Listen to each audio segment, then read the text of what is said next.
Welcome back to Arc Salt Lake. It is a field not often talked about, but one that has a powerful impact on changing lives. We are talking about recreational therapy, and this morning Mary is live at the Huntsman Mental Health Institute with a closer look at the program being offered through the University of Utah. Mary? Never heard of recreational therapy before, so I wanted to look into it, and they have a special program here at the Huntsman Mental Health Institute, and we have Hannah Dellenbach here. I guess one of the first, and you're one of the therapists here. Yes. And what is recreational therapy? Yeah, so it's basically using, instead of like talk therapy where I'm sitting down and I'm talking about my feelings, it's a very hands-on intervention where I'm playing a game or maybe drawing a picture, or I'm using different supplies to focus on how can I process my emotions in maybe a very active way. And you're talking to them while you're playing what? Operation or Yes. Monopoly or, I Yep. mean, you have board games, you have little kids games, Legos. I see some Legos back there. Yep. How does that help? Yeah, so I mean, we're looking at all sorts of different things, from maybe distress tolerance. Maybe I'm trying to play basketball and it's not making it in, and I'm working on what do I do if I'm not perfect. Or I'm working on Legos and I'm crafting, and how do I, maybe we talk about like, make something that you would be excited to live in, like make a house, and we're talking about like, what happens if I don't have all the right pieces, or how do I build a strong foundation, and kind of tying these different aspects in of what does this intervention look like. We have a lot of different games here for like, we've got some blindfolds for doing blindfold tag, Okay.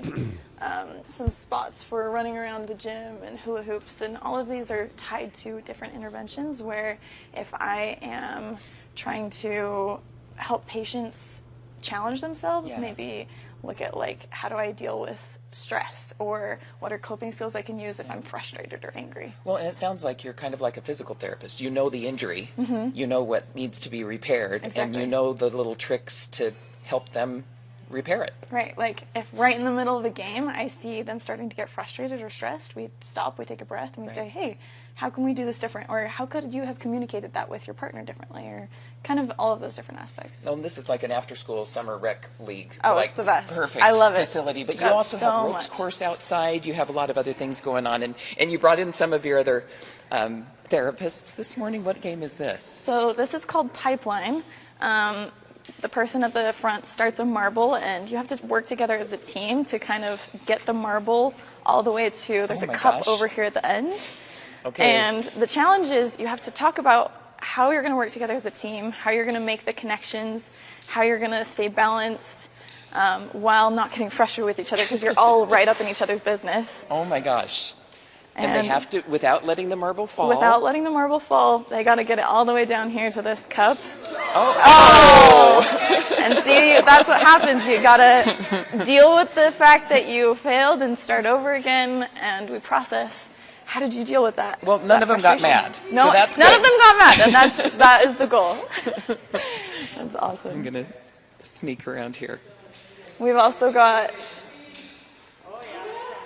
Okay, so what's your focus when you're working on this? Just trying to keep it level and not too fast and not too slow. But just nice good job. pace. All the way over. So this is just one of the interventions that we run, but we have many others that we'll do here in the gym and outside. They almost dropped it. You got it, you got Okay, it. then they gradually get a little lower. This is the moment, this is the moment. Do we bring it down? I don't know how it works. Nice job, you guys, way to go.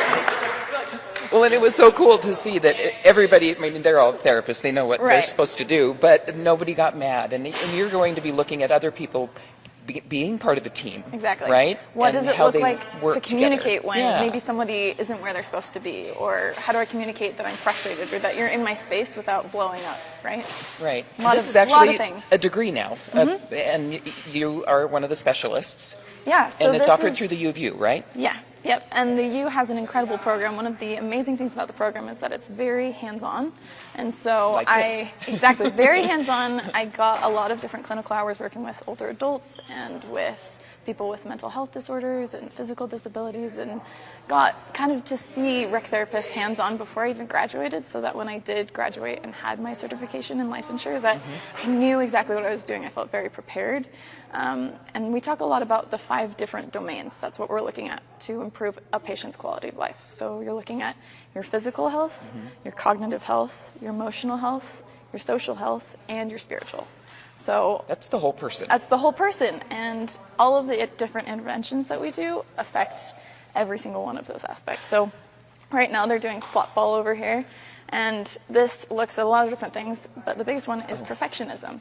How do I, maybe I got it once, but I can't get it again, and how do I deal with not being perfect? How do I deal with maybe trying something and working on it? So that's discipline, right? Okay. Many different aspects. And you kind of monitor their reactions and help them what they need to know. Yeah. Specifically for them. Big part of rec therapy is I'm playing a game or I'm doing something fun, but throughout I'm processing. So I'm talking about not just like how the game is going, but I'm talking about their reactions to the game and maybe how their backgrounds or their past experiences tie into the way that they're reacting in the game. And we talk about at the end, how did you feel about it? And I just think it's fascinating. And how can people get involved or check out the information on the course or to get help from you guys? Yeah, that's a great question. So biggest thing would be to first look into rec therapy at HMHI and also at the U with Huntsman Mental Health Institute. Looking at, we have like a ropes course for kind of the generalized public. You can bring groups here. Oh, cool. But also just the program at the U. If there are people who are wanting to study it, we are always needing more rec therapists who love what they do and who are very passionate about both the fun aspect, the very creative aspect, but also the very meaningful work of helping patients deal with what they are Well, doing. a lot of people can benefit from being part of a program like this. So Exactly. Huntsman Mental Health Institute. That's Go awesome. there to their website and check out the recreational therapy program. Exactly. Thanks so much, Hannah. Thank you, and guys. thank you all for coming in this morning. You're doing great. Thank you guys. Back to you guys. All right, Mary, thanks.